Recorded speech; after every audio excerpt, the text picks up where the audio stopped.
Mississippi Gulf Coast Community College hosting a safety briefing earlier today in Gulfport, providing important rail safety training for local career and technical education instructors. The Train the Trainers session in partnership with Amtrak is designed to increase awareness of safe practices around railroad operations and equip CTE instructors with resources they can share in their classrooms to help promote a culture of safety.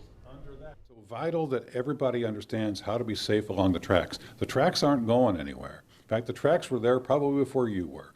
But how to be safe around them is an important message, and that's what we're out here teaching. As we promised we were going to do before we started the service, we're going to keep up this effort. Amtrak representatives remind everyone never to try to outrun a moving train. Stop at railroad signs before they lower completely.